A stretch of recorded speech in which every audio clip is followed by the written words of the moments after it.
This video will show you how to replace the earpads of Sony MDR-1R headphones.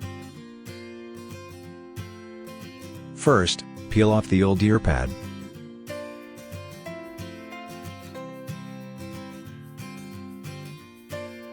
Second, insert the new earpad's rubber lip into the groove.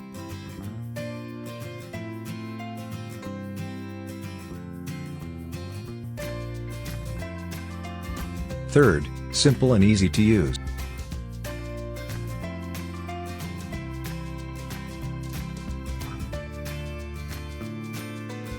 Fourth, twist the earpad until the best fit.